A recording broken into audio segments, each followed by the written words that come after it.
Hello, for the fifth Sunday of Lent, just using the Gospel, John 8, 1 to 11. And it deals with the woman caught in adultery. Well, first of all, we have experienced in the last year or so ISIS or ISIL, the violent beheadings, putting people in cages and lighting them afire or drowning them. Unbelievable pictures on our TVs and reading about what they do. Well, in today's gospel, we're reading about what the Jewish people did according to the Mosaic law. You know, the Pharisees brought a woman who had been just caught in adultery and made her stand in the middle. And they said, according to the law of Moses, she deserves to be stoned to death. Violent. I just got back from Florida and I started a book down there, The Lightless Sky. And it deals with the Middle East and the Muslim religion and a little 12-year-old boy. And here's what it says.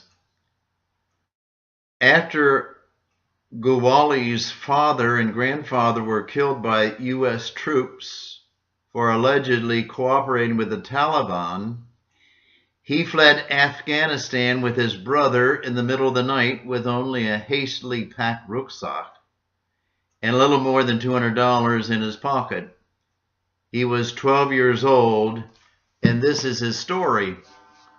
Well, I have only read 8 chapters of this book.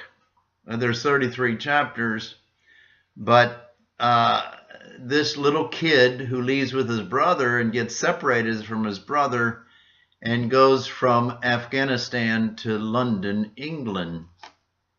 And one of the things that haunted him was what his mother told him as she sent him off. She said, "Be brave. This is for your own good." And then my mother said something that froze my heart. She said, "However bad it gets, don't come back." Wow. It's an interesting book, and it deals much about that society, the Taliban, and so forth. And there is one part in this where this little kid experiences a woman caught in adultery and is stoned to death.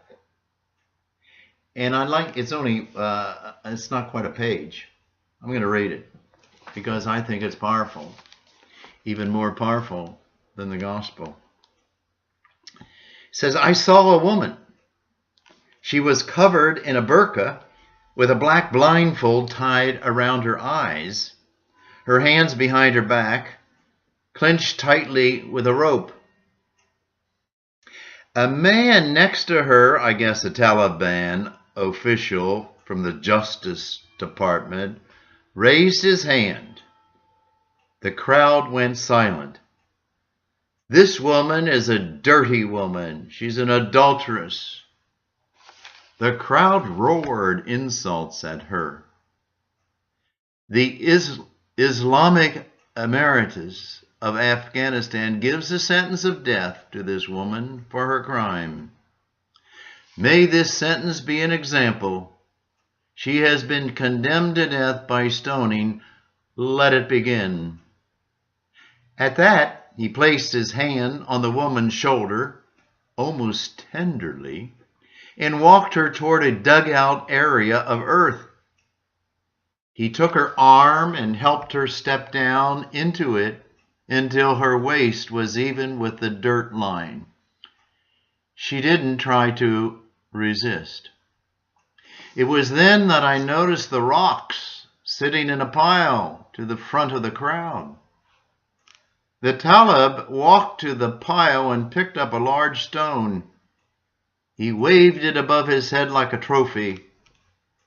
"By Allah, the most merciful, you have been sentenced to a fitting punishment for your crime." He walked back toward her until he was a couple feet away. Then he threw the stone hard. It smashed against the woman's head. The crowd went wild. All at once, men began picking up rocks and throwing them at the woman. At first, she didn't seem to move, even as they hit her. But then one little rock caught the back of her head sharply, and she began to try to wiggle her way out of the pit. But as she did, another hail of stones and rocks caught her, and she fell forward. After that, it was a bit of a blur for me. Just a hail of rocks and a lot of shouting. The whole thing only took a couple of minutes. Wow. Today's world isn't too much different than the Jewish world at the time of Christ. Today's world with the ISIS or ISIL, it might even be worse. Well, Jesus Christ, 2,000 years ago, seemed to take a new bend in the meaning of life. And as he was in that situation, a woman caught fresh out of being in adultery, subject to the Mosaic law, subject to the stoning, and it was about to begin.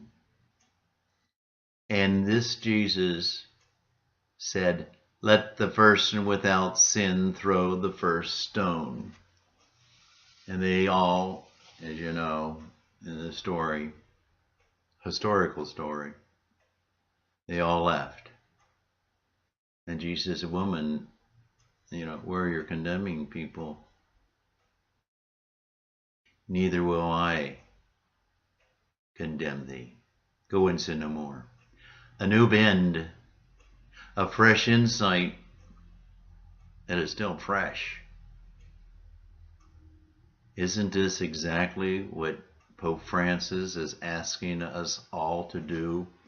Once again, to look anew at Jesus and see in God's face mercy, the Jubilee year of mercy, 2015-16.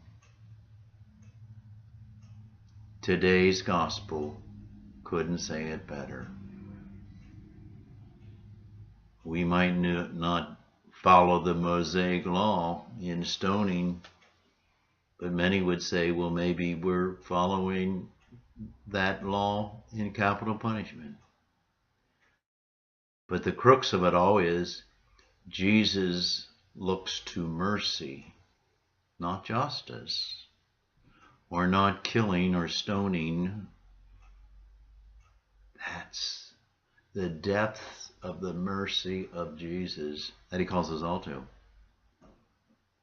We're a far cry from it.